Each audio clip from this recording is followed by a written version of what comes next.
하나님의 말씀을 보겠습니다. 마태복음 4장 23절에서 24절 말씀입니다.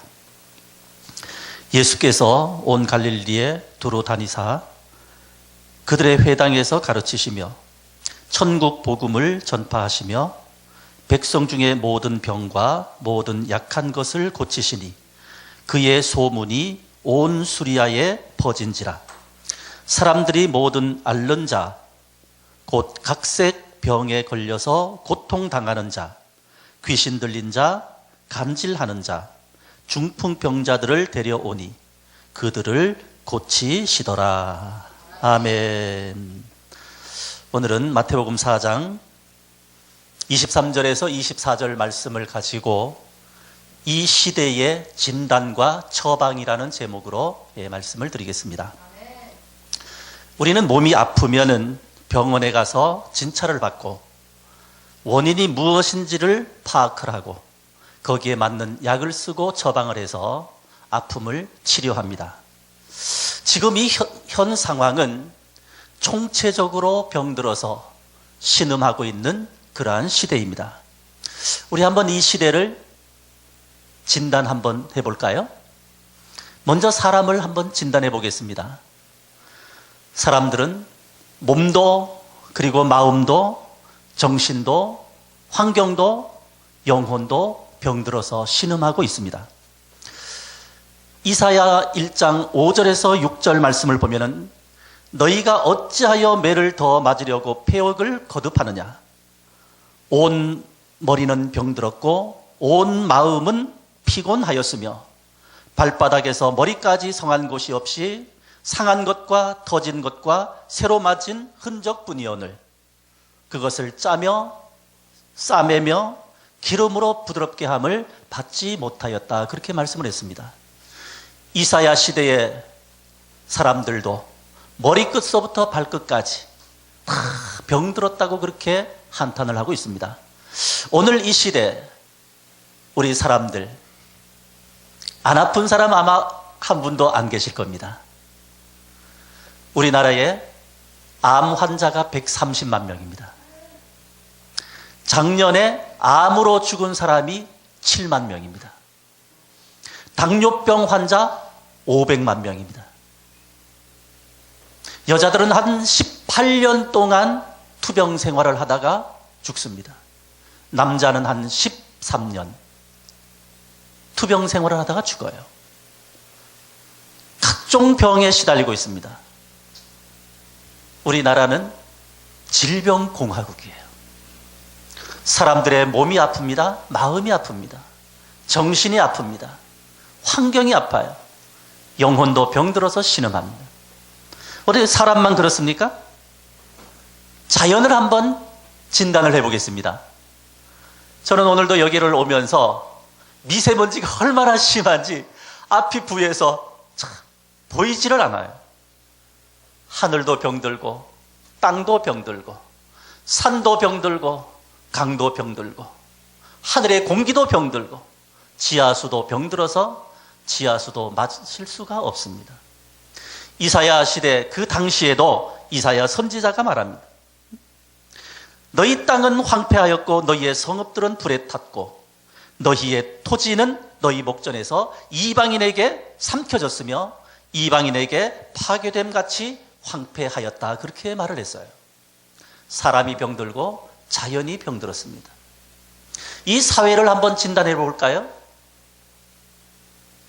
정치가 병들고 부패하고 경제가 부패되어지고 사회와 문화 그리고 교육계 심지어는 종교계까지 부패되어지고 타락되어지고 병들어가고 있다는 그러한 사실이죠. 어느 곳 한 곳 성한 곳이 없는 지금 이 사회 이 시대입니다. 한국 교회를 한번 진단해 볼까요? 우리는 얼마 전까지만 해도 강단에서 한국의 그리스도인들이 1200만이라고 외쳤습니다. 그러나 지금 목사님들 중에 그리스도인들이 1200만이라고 자신있게 외치는 목사님들이 없습니다. 왜? 1200만이 되지를 않기 때문에 그래요. 2016년 통계청 통계에 의하면은 한국의 기독교인은 970만이라고 나와 있습니다. 근데 이 970만이 다 그리스도인이 아니에요. 이단들이 약 200만이 포함되어져 있습니다. 그리고 그 중에서도 가나안 교인이 약 190만 명에서 200만 명 포함되어 있습니다. 가나안 교인은 어떤 교인이냐? 거꾸로 하면 안 나가. 나는 그리스도인이지만은, 기독교인이지만은 교회는 안 나가. 그래서 그 교인들을 가리켜서 가나안 교인이라고 말합니다. 그 가나안 교인들이 190만에서 200만 정도 되는 것으로 추정을 해요. 그렇다면은 주일날 교회 나가서 예배드리고 하나님을 섬기는 그리스도인들, 우리 한국에 570, 80만 명밖에 되지 않는다는 그러한 소리입니다. 계속해서 한국 교회의 출석률이 하락하고 있어요. 계속해서 침체되어져 가고 있습니다. 주일학교 없는 교회가 태반입니다. 중고등부 숫자가 줄고 청년들이 교회를 떠나고 장년들도 교회를 떠나서 큰 교회든 작은 교회든 빈자리가 텅텅 비어 있습니다. 한국 교회가 이렇게 침체되어지고 한국 교회가 이렇게 하락의 길을 걷고 있는 원인이 무엇일까요? 우리는 한번 냉정하게 진단해 볼 필요가 있습니다. 저는 한국 교회의 침체와 하락의 원인을 몇 가지로 한번 생각해 보았습니다. 첫째는 한국 교회의 생명력을 잃었다는 겁니다. 빛을 잃었다는 거예요. 요한계시록 3장 1절 말씀에 보면은 4대 교회가 나옵니다.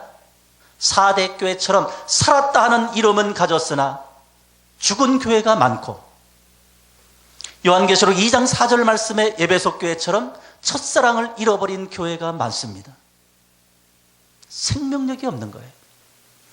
두 번째 이유가 있습니다. 왜 한국 교회가 이렇게 침체되어지고 하락되어지느냐? 양적 성장에 치중하고 화려한 교회당 건축에 치중을 하였기 때문이라고 저는 봅니다. 요한계시록 3장 17절 말씀에 보면은 라오디게아 교회가 나와요. 이 교회를 가리켜서 어떻게 말을 하느냐 하면, 나는 부자라, 부유하여서 부족한 것이 없다 하나 네 곤고한 것과 가련한 것과 눈먼 것과 벌거벗은 것을 알지 못하도다, 그렇게 말씀을 했어요. 외형적으로는 화려합니다. 웅장합니다. 부자처럼 보입니다. 부족한 것이 없는 것처럼 보여요. 그러나 그 속에 생명력이 없기 때문에, 영적으로 죽어있기 때문에 영적으로 가난하고 헐벗고 굶주려 있다고 하는 그러한 말씀인 거죠. 왜 한국 교회가 이렇게 하락하고 침체의 길을 걸어가고 있을까? 세 번째는 율법적인 설교가 강단에서 선포되고 있다고 하는 사실입니다. 율법적인 설교, 윤리적인 설교, 도덕적인 설교가 난무하고 있습니다. 마태복음 7장 21절 말씀에 보면은 주여 주여 하는 자마다 다 천국에 들어갈 것이 아니요 다만 아버지의 뜻대로 행하는 자라야 들어가리라, 그렇게 말씀을 했어요. 자, 여기서 아버지의 뜻이 무엇입니까, 여러분? 아버지의 뜻은 첫째 것을 폐하고 둘째 것을 세우는 것입니다. 히브리서 10장 9절 말씀해 보니까 그 후에 말씀하시기를 보시옵소서 내가 아버지의 뜻을 행하러 왔나이다 하셨으니 이는 첫째 것을 폐하심은 둘째 것을 세우려 하심이라고 말씀을 했어요. 첫째 것은 바로 율법입니다. 내가 하는 것입니다. 육신의 생명으로 말씀을 지키고 내 열심 노력을 통해서 무엇인가 이루어 보려고 하는 그 행위가 바로 율법의 행위입니다.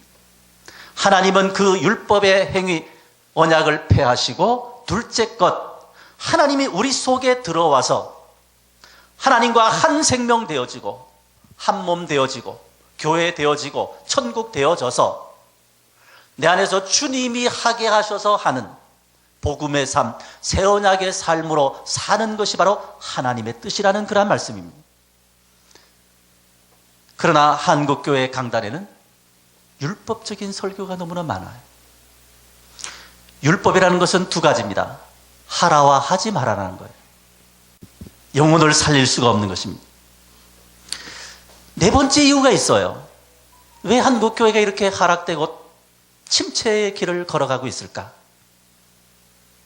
인간적인 수단, 방법이 동원되고 있다는 사실입니다. 마태복음 7장 22절에서 23절에 보니까 그날에 많은 사람들이 나더러 이르되 주여 주여 우리가 주의 이름으로 선지자 노릇하고 주의 이름으로 귀신을 쫓아내고 주의 이름으로 권능을 행하지 아니하였나이까 하리니 그때 주님께서 밝히 말씀하시기를 나는 너희를 도무지 알지 못하는 불법을 행하는 자들아 내게서 떠나가라고 말씀을 했습니다. 인간적인 수단 방법이 너무나 많습니다. 복음이 없습니다. 그냥 인간적인 수단 방법을 쓰는 거죠. 왜 한국교회가 이렇게 침체되고 왜 이렇게 땅에 떨어져서 이방인들에게 밟히고 있을까요? 마디른 소금처럼 왜 밟히고 있을까요? 저는 다섯 번째는 주님이 전한 천국 복음의 말씀이 선포되고 있지 않다는 그런 말입니다. 주님의 복음이 바르게 선포되지 않습니다. 천국 복음이 선포되고 있지 않다는 그런 말이죠. 갈라디아서 1장 7절에서 9절 말씀에 보면은 다른 복음은 없다고 했습니다. 어떤 사람들이 너희를 요란케 하려고 복음을 변케 하려고 한다. 우리나 혹 하늘에서 온 천사라 할지라도 우리가 너희에게 전한 복음 외에 다른 복음을 전하면 저주를 받을 것이다. 내가 전에 말하였거니와 다시 말하노니 우리가 너희에게 전한 것 외에 다른 복음을 전하면 저주를 받을 것이라고 아주 단호하게 말씀을 하고 있어요. 주님이 전한 복음 외에 율법을 전하고 행위를 전하고 도덕을 전하고 복음이 아닌 다른 것을 전할 때 거기에는 생명력이 없어요. 죽음밖에 없습니다. 율법의 무거운 짐이 되어서 성도들의 영혼을 죽이는 일을 하고 있는 거죠. 그러나 한국 교회를 보면 성장을 위해서 몸부림을 치고 있어요. 어떤 교회는 그냥 포기해서 자포자기하고 있지만은 어떤 교회들은 그래도 성장해 보려고 아주 몸부림을 칩니다. 이 문제를 어떻게 해결하면 좋겠는가? 저는 이 문제의 해결을 바로 오늘 본문에서 저는 찾고자 합니다. 오늘 본문 말씀에 보니까 예수님께서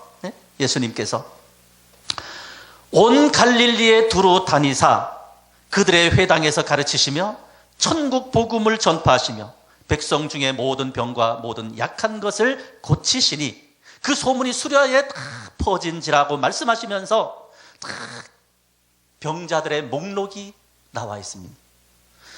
사람들이 모든 앓는 자, 각종 병에 걸려서 고통하는 자, 귀신 들린 자, 간질하는 자, 중풍병자들을 데리고 오니 그들을 고치시더라.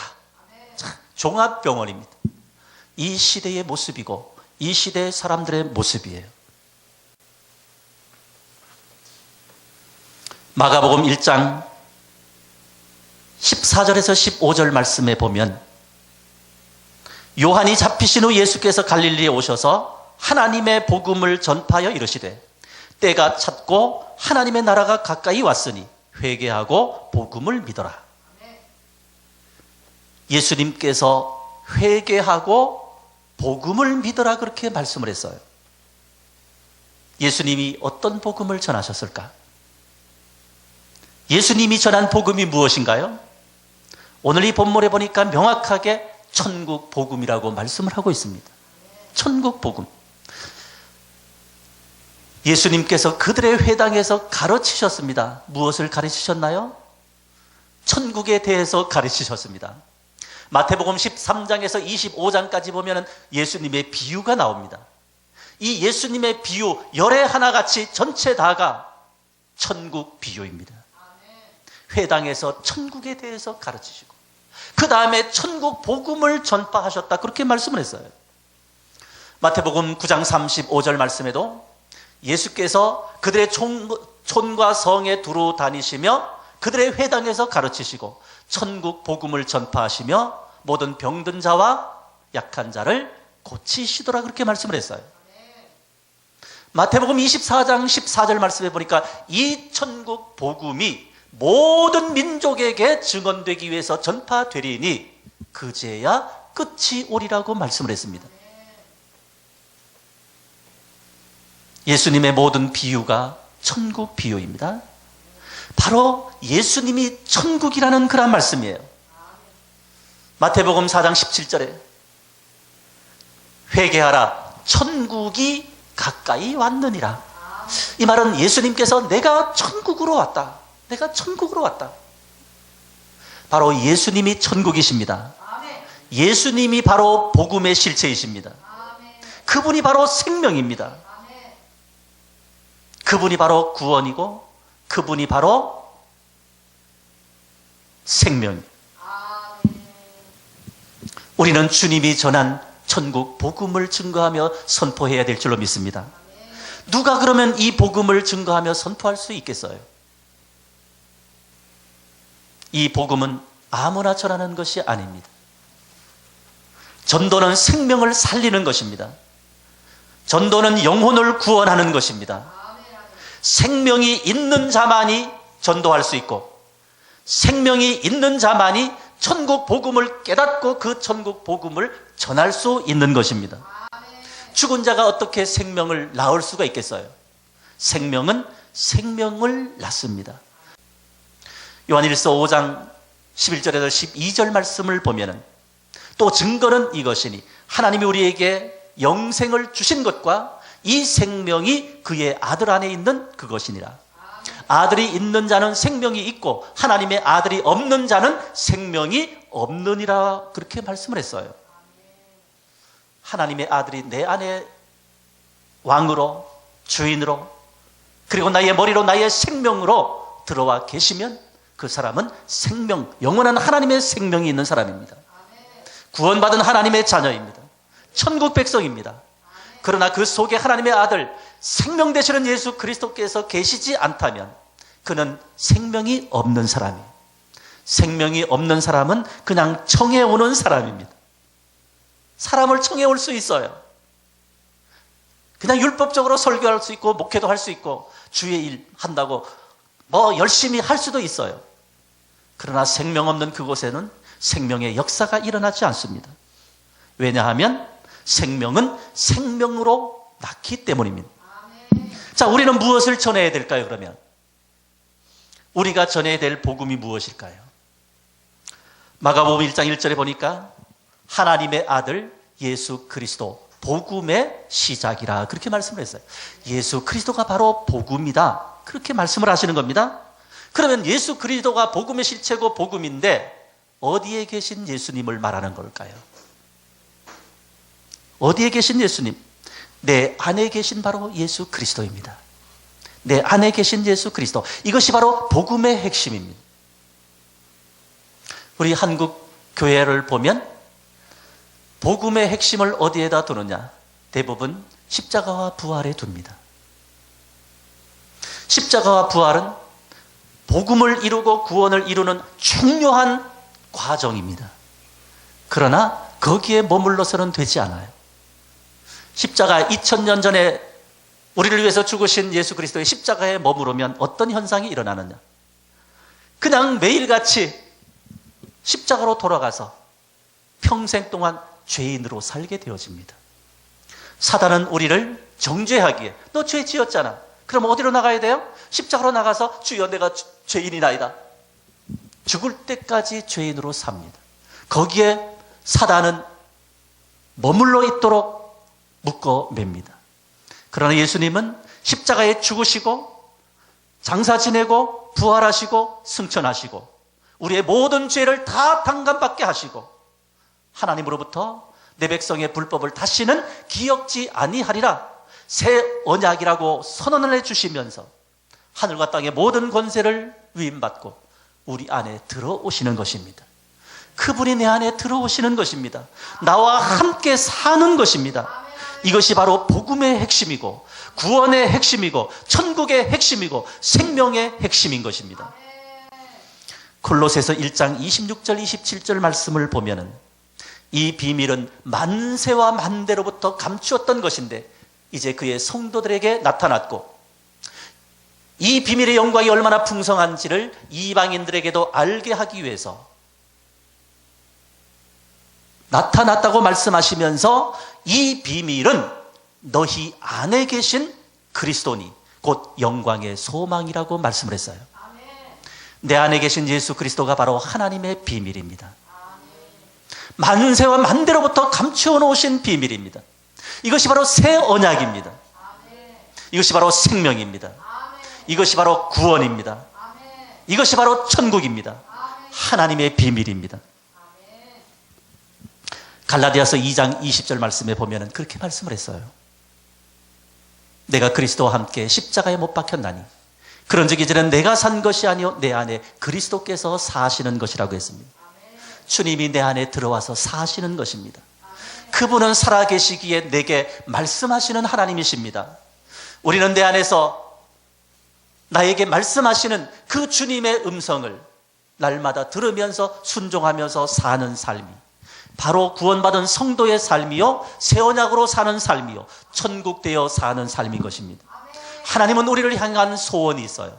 그것은 하나님의 백성들이 생명 되시는 예수 그리스도를 마음속에 모시고 날마다 천국 되어 사는 것이 바로 하나님의 소원입니다.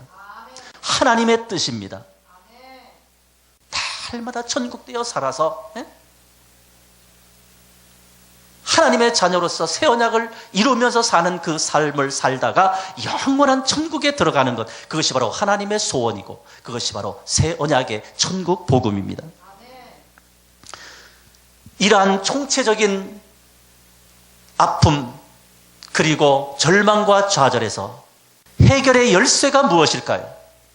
그것은 바로 생명이시고 천국이시고 구원이시고 나의 왕이시고 나의 생명이시고 나의 머리가 되시는 예수 그리스도, 그분이 한국교회 강단에서 선포되어지는 것이 바로 총체적인 질병, 총체적인 문제 해결의 열쇠인 줄로 믿으시길 바랍니다. 한국교회 강단에서 하나님의 천국 복음이 선포되어져야 될 줄로 믿습니다. 내 안에 살아계시는 예수 그리스도, 생명이시고 천국이시고 구원이시고 복음이신 그 예수 그리스도가 선포되어질 때에 한국교회는 희망이 있는 줄로 믿습니다. 한국교회는 다시 살아나게 될 줄로 믿습니다.